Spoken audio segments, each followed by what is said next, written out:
Pasa a vosotros, hermanos. Quiero invitarles a que oremos juntos al Señor en esta noche. Bendito Padre Celestial que habitas en la altura de los cielos, te agradecemos, Señor, porque nos regalas la oportunidad de venir a ti, Señor.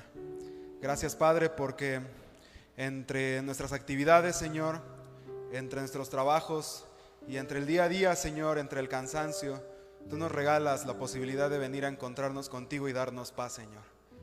Gracias, Padre, porque nos permites gozarnos en la comunión de tu iglesia, Señor, y porque a esta hora nos vas a permitir también, Señor, escucharte hablar por medio de lo que tu Escritura tiene para nosotros, Señor. Abrázanos, Padre, permite que tu mensaje sea un mensaje que esté vigente, Señor, que nos sirva para el ahora, Padre. Y permite, Señor bendito, que en todo te demos gracias porque has sido bueno una vez más, Señor. Bendito seas, Padre, alzamos nuestra voz a ti y te suplicamos estos favores en el nombre de Cristo Jesús. Amén. Amén, hermanos. Antes de que tomen sus asientos, a mí me gustaría preguntarles algo. ¿Cuántos de nosotros, si yo les digo, a lo mejor hace 5 minutos que todavía estaba la lluvia, si que yo les hubiera preguntado y les dijera, no que no les hubiera preguntado, sino que les dijera, acompáñenme y salgamos juntos con la lluvia, ¿cuántos de ustedes hubieran salido conmigo? Sí, mira, Gael y Santi dicen que ellos sí. ¿Cuántos de nosotros, si nos pusieran las dos vertientes y nos dijeran, me los llevo todo pagado a Veracruz, pero una zona en donde no hay mar, no hay arena, solamente está el calor insoportable, 40 grados? ¿Cuántos de ustedes dijeran, vámonos? Con mosquitos y con todo. El mensaje de esta noche, hermanos, tiene algo especial, y es que vamos a meditar sobre lo relacionado que está en la vida del creyente tomar decisiones radicales, pero que ante los ojos de los demás, aunque sean radicales, para el creyente dan libertad. Y pues bueno, los ejemplos que les puse no están muy alejados de la realidad en la Escritura. Dice la Escritura que hubo 3 siervos fieles, según el libro de Daniel, que tenían una opción sencilla: decir, adoramos a esa estatua, o entrar a un horno de fuego, y dijeron, vamos al horno. Dice también la Escritura que hubo otros varones que prefirieron la muerte antes de ceder en sus convicciones. Y hoy vamos nosotros a estudiar lo que significa seguir al Señor. Tomen sus lugares, hermanos. El apóstol Pablo habla de que el ser creyente para los que no comprenden el evangelio es locura. Dice, para ellos es locura. Y yo decía en un tema de hace cerca de un año que yo me apasiono por esa locura y yo quiero que me digan loco. Y hoy lo sostengo. ¿Por qué? Porque según la locura a la que se refiere Pablo, es que basta con que esa persona camine por las calles para que las personas digan, esa persona es un seguidor de Cristo. Pablo no hablaba de que se pararan en el aerópago y compartieran un mensaje, sino a lo que se refería Pablo era a la esencia del creyente, a la esencia de esa persona que sin necesidad de citar un texto bíblico ya demuestra con sus actos que es hijo de Dios. Y eso, hermano, solamente es posible cuando el evangelio ha llegado a la vida de quien se conduce de esa manera. Cuando el evangelio pasa de ser una buena noticia y ahora se vuelve una realidad en la vida de quien escuchó esa buena noticia. Normalmente lo estudiamos mucho este texto y decimos, es que habla de la locura del evangelio, pero en pocas ocasiones nos imaginamos eso, hermanos. ¿Qué significa ser un loco según el evangelio?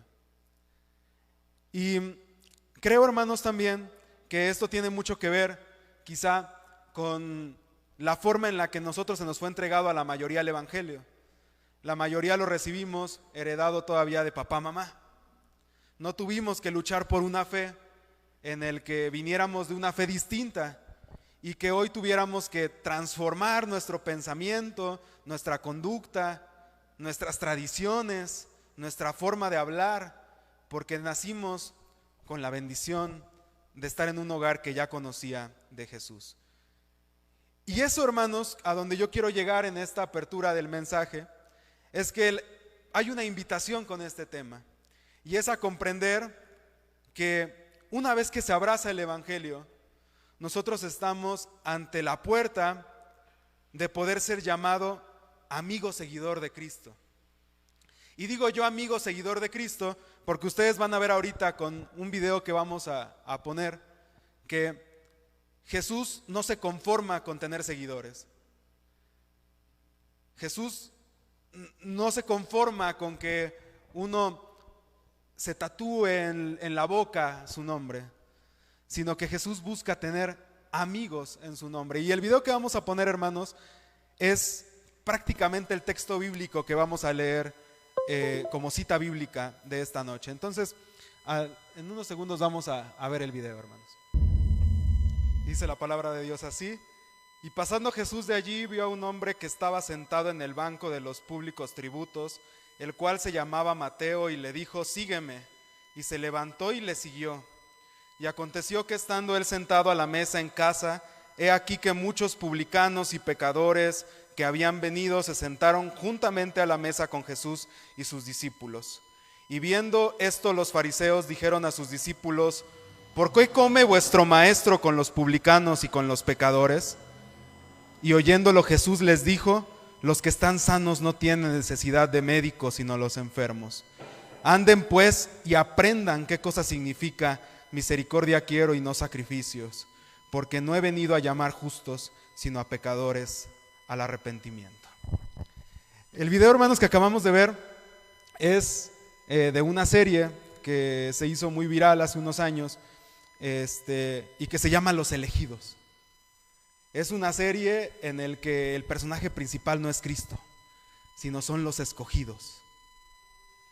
Y es atractivo ver cómo se narra el Evangelio desde la perspectiva desde los que fueron escogidos. Evidentemente ya se dieron cuenta quién es el personaje principal. Es Mateo.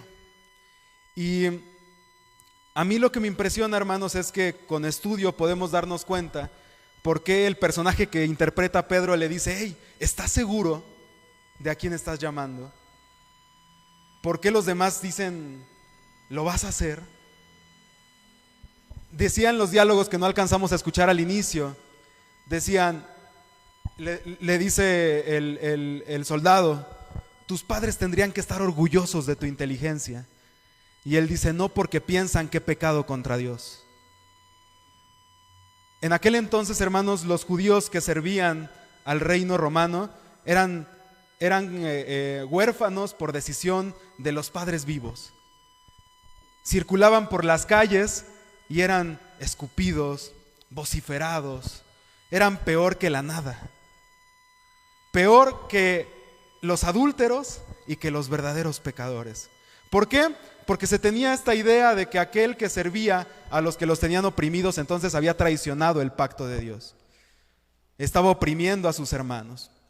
Por eso es que los discípulos dicen: ¿Estás seguro de lo que vas a hacer?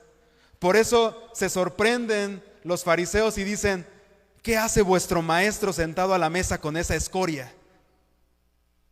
No dice con ese pecador, dice con esa escoria. ¿Qué hace vuestro maestro?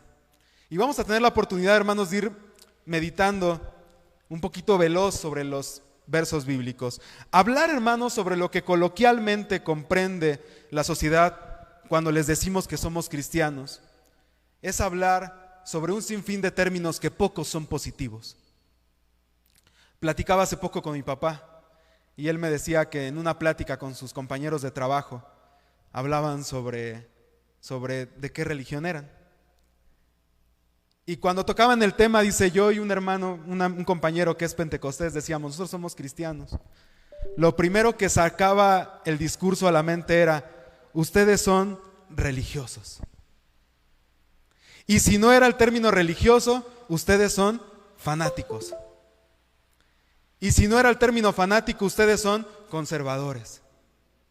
Y si no era el término conservador, ustedes son los que prohíben. Y si no era el de la prohibición, ustedes son los que son exclusivos. Y si no era de la exclusividad, ustedes son los que viven en un espejismo. Y nadie decía, ustedes son los que aman. Ustedes son los que acompañan. Ustedes son los que apapachan. Ustedes son los que sirven. Hablar, hermanos, de lo que coloquialmente significa ser cristiano es algo complicado. Porque en nuestro tiempo, por errores de otros, cargamos con ese peso insoportable que tiene que ver con las malas interpretaciones de lo que es ser un cristiano. Y cuando nosotros llegamos, hermanos, y nos sentamos y se nos pregunta directamente, tú eres un cristiano, pero ¿qué es ser cristiano? ¿Qué decimos? ¿Tenemos que responder a la pregunta o basta con que nos miren y digan, tus actos me reflejan a un hijo de Dios? No hace falta que me digas quién eres. Dice Cristo, mis seguidores por sus frutos serán conocidos. No dice por sus discursos, no dice por sus prédicas, no dice por su forma de interpretar la Biblia. Dice, por sus frutos serán conocidos. Nuestra respuesta se parece más a qué, hermanos, a esa imagen inmaculada del cristianismo que compartimos, o se parece más a esa imagen del Dios que presenta a Cristo. Un Dios que ante los juicios dicen, ah, sí, oíste que fue dicho,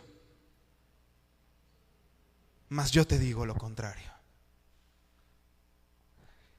El texto, hermanos, que acabamos de leer nos pone en perspectiva a Mateo. Mateo representa esa población en nuestro tiempo, hermanos, que ya conoce de Jesús. ¿Usted realmente piensa que en esta sociedad de mucha información, de diarios, de TV diarios, de diarios en computador, de noticias al celular, usted cree que en esta ciudad de Puebla, metrópoli, hay alguien que no ha escuchado del hombre llamado Jesús? En esta sociedad que basta con ver YouTube y que salga algo que dice un hombre llamado Jesús, que basta con entrar y ir pasando por una iglesia cristiana y diga, ¿quieres conocer al Hijo de Dios? ¿Usted cree que en siglo XXI, en esta ciudad cosmopolita, hay alguien que no sepa quién es Jesús?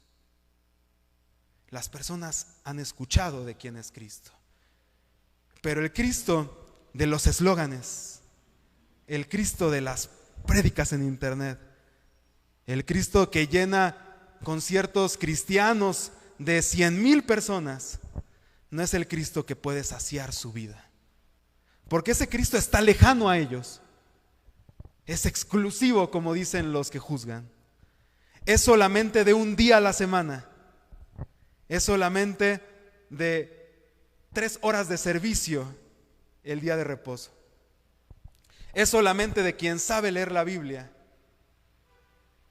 No se les ha predicado como ellos pueden comprender al Hijo de Dios.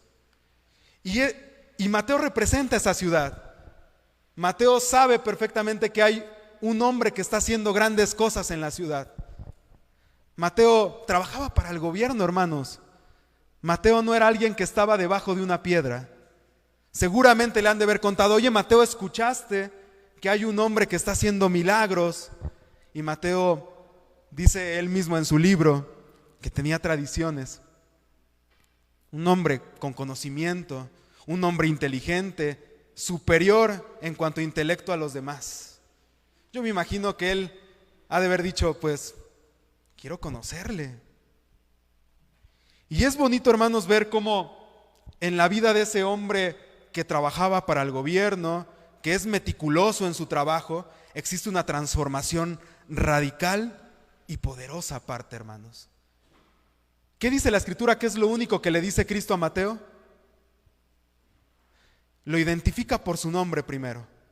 Mateo, hijo de Alfeo. ¿Qué pasaría si nosotros hubiéramos vivido en ese tiempo y llega el Hijo del Hombre y nos dice, Esteban, hijo de Rubén? ¿De dónde me conoces, no? Mateo evidentemente él dijo, habla de mí. Pero ¿cuál es la única palabra que Cristo le dice?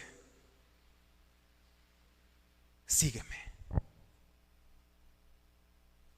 Bastó una prédica sustentada en los profetas, en la Torá, en la ley. ¿Bastó eso? No. Bastó que Jesús ejemplificara y dijera, pues mira, Mateo, te voy a contar una parábola para que me entiendas. Ahí tenías que era un recaudador de impuestos. No. Jesús sabe que está hablando con alguien que lo puede entender. Y le dice, ven. Le preguntó, ¿quieres venir? La orden de Jesús es, ven. ¿Qué dice la Biblia que hace Mateo después de aceptarle, hermanos? ¿Dice la Biblia que dudó? ¿Dudó Mateo, hermanos? ¿Qué dice el texto bíblico? Mateo dijo, híjole, es que tengo un buen sueldo, estoy patrocinado por Quinto, ¿qué voy a comer mañana? ¿Qué van a decir de mí? Eso dice la Escritura. No dice que él tomó sus cosas y dijo, vámonos. Pero ¿qué dice el verso posterior, hermanos? ¿Qué hace Mateo en el verso 10?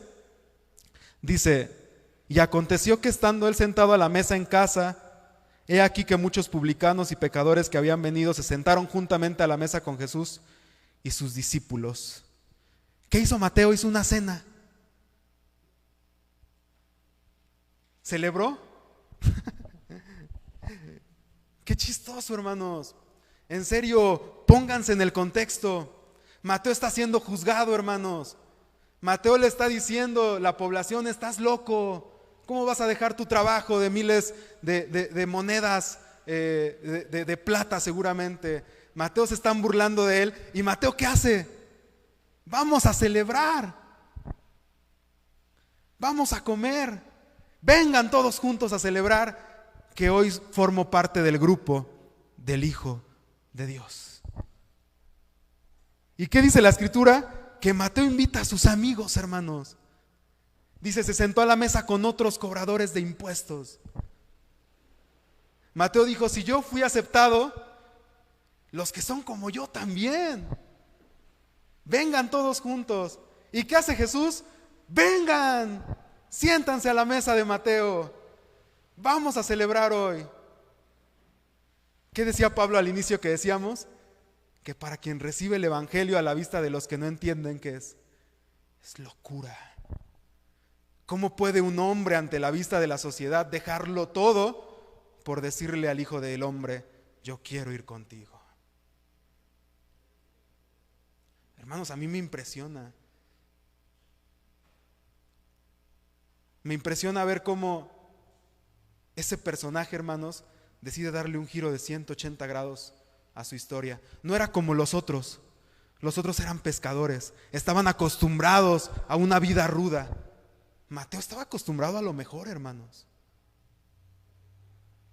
Manejaba el dinero, hermanos, no de una familia, sino del pueblo. ¿Ustedes creen que Mateo vivía en una chocita y se echaba sus pescaditos cada 2 días? No, hermanos. Seguramente vestía de las mejores ropas. Seguramente con ese anillo que seguramente traía decía, a ver, denme permiso, que aunque no soy romano tengo los derechos de ellos. Por eso lo odiaban. Por eso a los que eran como él les decían basura. Porque como un judío, viendo sufrir a los demás, él iba a vivir mejor que los demás. Y esa persona decide decir, yo voy a ir en pos del Hijo de Dios. Se lleva a Jesús a su intimidad. No le dice, oye Señor, mejor vamos a la casa de Pedro porque él es tu seguidor de hace años. No le dice, vamos a ir como Juan a escondernos al desierto. No le dice, vamos a ir como los demás al mar a pescar. No, él dice, ven a mi casa, siéntate conmigo a mi mesa. Lo hace su amigo, lo invita a escuchar seguramente sus historias. Imagínense qué ha de haber sido esa conversación. Los demás diciendo, ¿se acuerdan cuando Jesús nos dijo echa la red al costado y no podíamos con las redes? Y de repente que le dijeran a Mateo, ¿y tú qué tienes que contar, Mateo?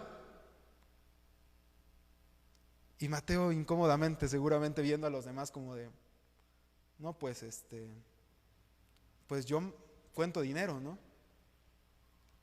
Los demás incómodos, como diciendo, ¿y este por qué ocupa un lugar en nuestra mesa?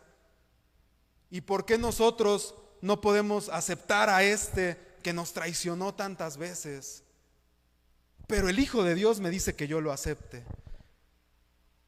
No pongamos en un pedestal en el que no se encuentran, hermanos. Ellos eran humanos y seguramente han de haber estado pensando, ¿por qué Jesús tomó esta decisión? ¿Qué significa que esta persona hoy sea uno de nosotros? ¿Qué sentido tiene para lo que vamos a realizar?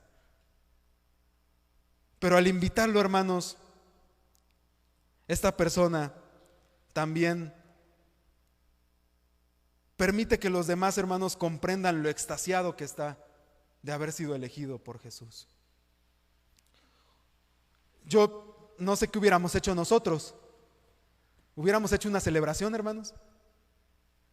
Imagínense que nada más le dijeran a Quinto, oye, tu cobrador de impuestos ahora decidió seguir a un cobrador y busca tú entre los demás a un cobrador de impuestos con su talento.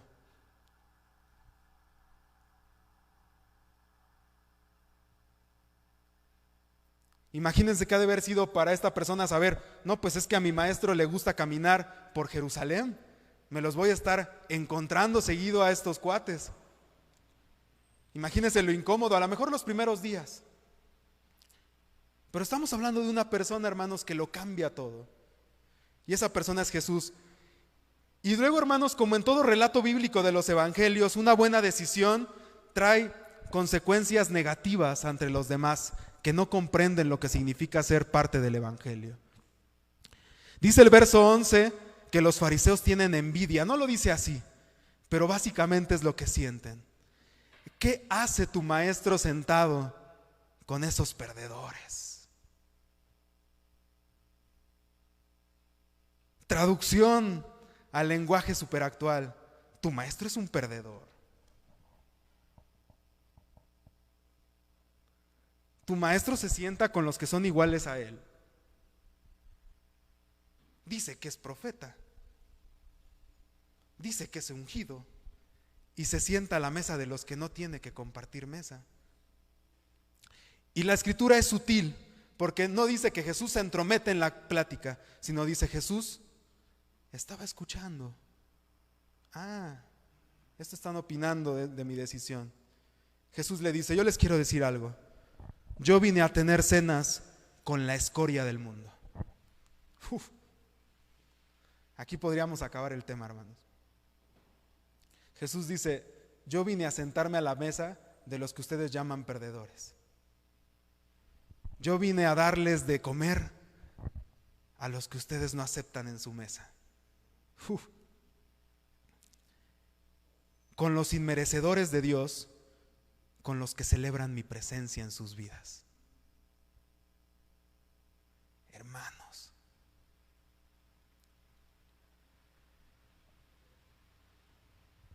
esa sociedad, hermanos, no podía comprender que alguien como Mateo estuviera tan feliz por aceptar a Jesús.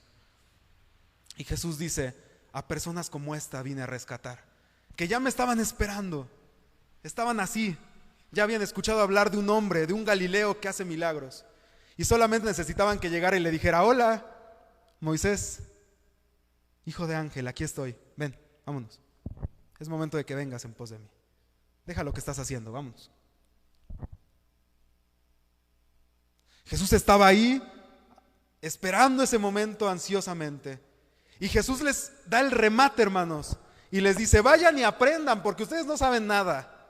Piensan saberlo todo porque se saben un librito, no saben nada. No saben nada de Dios, solo se saben lo que dice su tradición, pero no conocen quién inspiró ese libro. No conocen al autor, al creador y al consumador de la fe. Vengo por los que aceptan que necesitan ser salvos de su condición, no para los que piensan que su condición religiosa ya está terminada. Dice Jesús, en otras palabras, vayan y aprendan lo que significa misericordia quiero y no sacrificios. Jesús les está diciendo, harto estoy de su religiosidad. no han entendido nada. De en balde está que ustedes hayan leído la Biblia desde jóvenes, porque no saben nada de lo que significa ser un hijo de Dios. Y sin embargo, hermanos, el mensaje hermoso de esta cita es que Jesús no deja que quien le ha aceptado sea menospreciado por haber dado un salto de fe. En el video veíamos que, según el actor, trae una tablita, no sé si escucharon esa parte, y esa tabla le dicen, y él dice, sí, cierto, me lo traje, la regreso. Jesús le dice, el personaje, no, tráela, para algo te ha de servir. Digo, eso no dice la Escritura, ¿verdad? Pero si algo así pasó, hermanos, ¿para qué le sirvió esa persona culta a Jesús tenerla en su mesa? Esa persona impresionante en intelecto, dominadora de un idioma muerto, como lo era el arameo. ¿Para qué le sirvió? Para dejar testimonio de que caminó con el Hijo de Dios. ¿Hacía falta otro pescador? Al parecer no. ¿Hacía falta otro hijo de casa como lo eran Jacobo y sus hermanos? No. Jesús dice, voy a ir por un inteligente, por alguien que puede dejar testimonio de lo que yo voy a hacer. Voy a ir por alguien que las personas se pregunten, ¿qué es lo que este hombre tiene para que sea escogido? Por alguien que cause incomodidad porque está en mi grupo. Por alguien que los haga reflexionar por haber dado un salto de fe. Por alguien que cuando lo vean digan, ha sido transformado desde su interior. El centurión, según el video, hermano, no comprende lo que está pasando. Le dice, te vas a arrepentir, Mateo. Y a mí lo que me hizo recordar esta cita, hermanos, fue el relato del joven rico. Dos conversaciones muy similares, hermanos. Al joven rico Jesús le tiene que decir, deja todo y sígueme. ¿A Mateo le tuvo que decir eso? A Mateo solamente le dijo, sígueme. ¿Y qué hizo Mateo? Lo dejó todo. Cuando Jesús, hermanos, se planta frente a este hombre, me hace recordar que uno le tuvieron que explicar con peras y manzanas y aún así no comprendió lo que significa el llamado de Dios. Pero a otro que solamente escuchó una palabra, le bastó la transformación de su vida. Para Mateo tiene todo el sentido del mundo seguir a Cristo. Antes vivía, ahora camina libremente junto al Hijo de Dios. Eso, hermanos, de verdad, a mí me maravilla en la Escritura. Ver cómo alguien que seguramente sabía que esperaban a un ser que lo iba a cambiar todo, decide tener ojos especiales para identificar que el que lo llama es al que estaban esperando. Jesús no le tiene que dar un discurso. Oye, Mateo, soy descendiente de David. Ven. No. Con su sola condición, Él lo identifica. Y ahora, hermanos, ¿esto qué nos dice a nuestro tiempo? Quizá en nuestro tiempo, nuestros conceptos, más que atraer a las personas a Jesús, los alejan. Quizá nuestra forma de ser, más que impresionar a los que están esperando a Jesús y dicen, por fin me van a hablar de Cristo, cuando les empezamos a contar del Cristo que conocemos, quizá por los años de recorrido, quizá por las heridas en el camino, quizá por los traumas que quizá hemos recorrido, dicen, ese no es el Jesús que yo estaba esperando. Quizá, hermanos, esos conceptos que tenemos, más que hacer que las personas digan, quiero saber más, lo que hacen es que digan, no gracias, ahí la dejamos.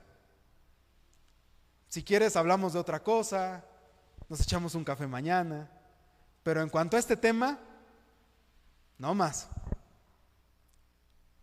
Tenemos el mismo Dios que Mateo, hermanos. Y según la Escritura, la presencia de Jesús, ¿qué significa? Dice, y su nombre era Emmanuel, que era Dios con nosotros. No hace falta que Jesús cite cada 3 minutos la Torá. porque quien está con él sabe que el hombre que está entre ellos es Dios mismo en persona. Y a veces quizá nosotros, para citar a Dios, buscamos otras fuentes, cuando quizá para enamorar a las personas solamente tenemos que hablarles de Jesús. De decir, hubo un hombre que lo cambió todo. Hubo un hombre que vino y aceptó sentarse con personas como tú y como yo, con errores, con tropiezos, con fracasos, con llantos, con dolores, con demencia ante la sociedad.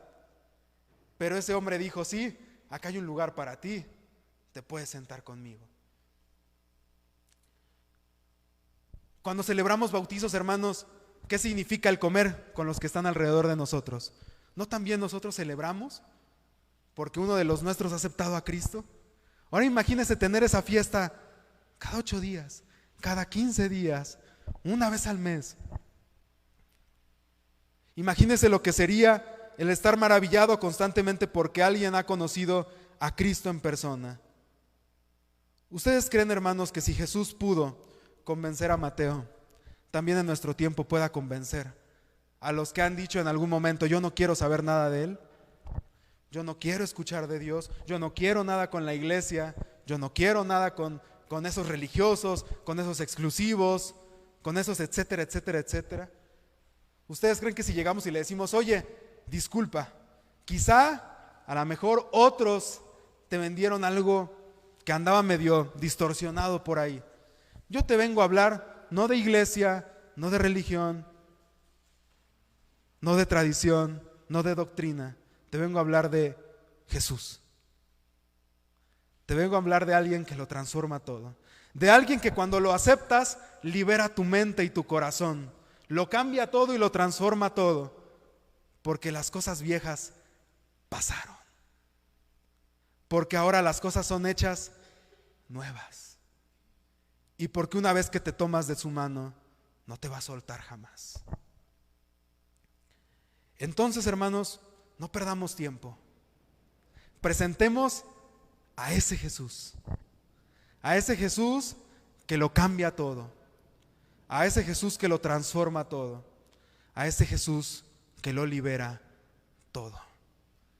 A ese Jesús que basta una sola palabra para que las gentes digan, yo quiero seguir al Hijo de Dios. Ojalá, hermanos, que nosotros podamos ser transformados de la misma forma en que lo hicieron los que fueron llamados antes que nosotros.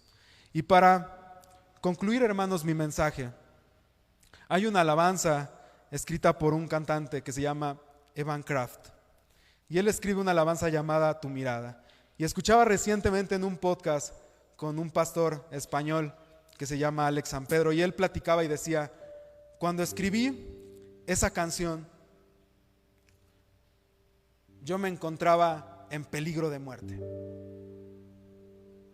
Me habían desahuciado, me habían dicho, tu vida no tiene sentido,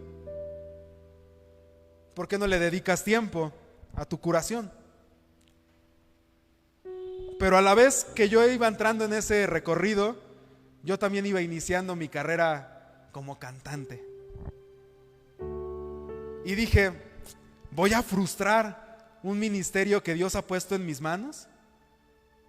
Por una enfermedad que no demuestra el amor de Dios que me ha acompañado toda mi vida. Y dije, no lo voy a soltar. Llegué a mi casa, tomé pluma, papel y lápiz y salieron unas palabras hermosas que reflejan el amor de Dios para mi vida. Y esta alabanza la conocemos, hermanos. Esta alabanza se llama Tu mirada. Y yo les quiero invitar a que antes de concluir este mensaje, nosotros por medio de esta alabanza también le digamos al Señor que queremos ser llamados como lo fue Mateo, que necesitamos que transforme cosas que quizá necesitan transformarse aquí, que quizá necesitan ser transformadas aquí, y que quizá han sido mal interpretadas por leerlas como queremos de aquí. Que hoy necesitamos transformar y darle un sentido a nuestra vida. Quiero invitarles, hermanos, a que entonemos esta alabanza y lo vamos a hacer así como están ustedes ahorita. Solamente les pido, canten o no canten, hermanos, hagan una oración así como están. Pídanle a Dios por la necesidad que traen hoy. A lo mejor, y ustedes son prejuzgados porque ante los ojos de los tiempos que vivimos, somos lo que ellos quieren que seamos. No nos conocen, hermanos. Yo estoy seguro que no nos conocen. Pero yo, de la misma forma de Jesús, quiero que estos lugares estén llenos.